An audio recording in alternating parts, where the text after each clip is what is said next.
The British Parliament reopened today as the UK enters a pivotal week for the Brexit process. Queen Elizabeth set out Prime Minister Boris Johnson's agenda for his government in a ceremonial speech.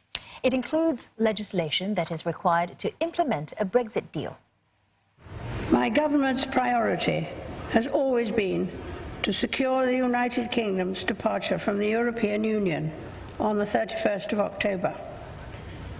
My government intends to work towards a new partnership with the European Union based on free trade and friendly cooperation.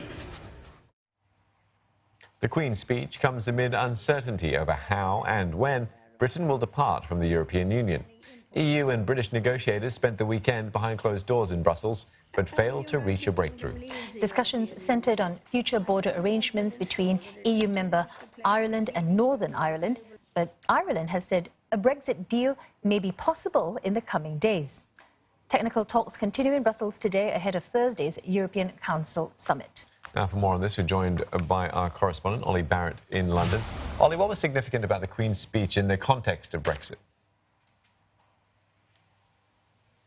Well, the Queen mentioning Brexit right off the bat, it was the first topic that she got to in reading out the list of priorities for her government. She talked about how her government has always had delivering Brexit as a priority, and she said that the government is keen to continue to aim to do that by October the 31st, which is still, for now at least, the date by which Brexit is supposed to take place. There was lots of other material in the speech as well, well over 20 pieces of legislation that the government intends to get through during this Parliament. But it's been described already as a stunt by the opposition Labour Party.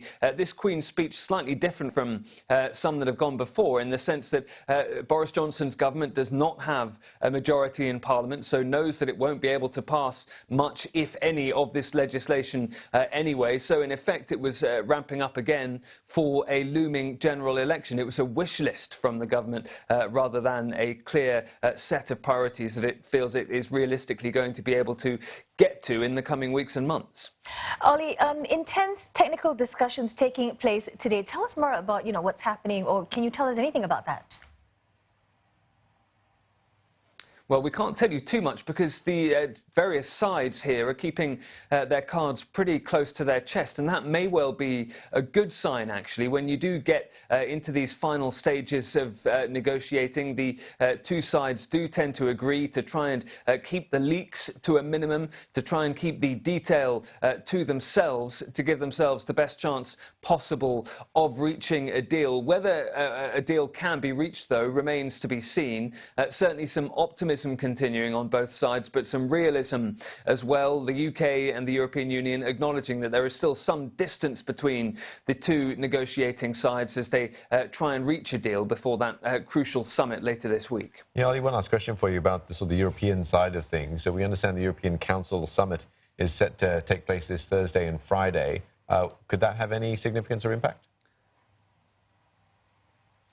It's going to be a crucial moment in all of this. What European Union leaders wanted to see was a deal being reached before the summit so that they could agree to sign it off or otherwise at the summit later this week in Brussels. Now, that may not be possible given that time is quickly running out, so it may well be that at the summit in Brussels this week there is some negotiating to be done or some further movement towards some kind of Brexit deal. But European leaders will also need to be discussing the prospects of a no-deal Brexit as well, and preparations for that scenario. So ahead of October the 31st, this week's summit is seen as one of the final chances to get a Brexit deal done. It's never quite the last chance when it comes to these European Union negotiations. There's always more time if the political will is there, but certainly it is one of the final chances to get Brexit done before October the 31st. All right, many thanks for that. Ollie Barrett speaking to us from London.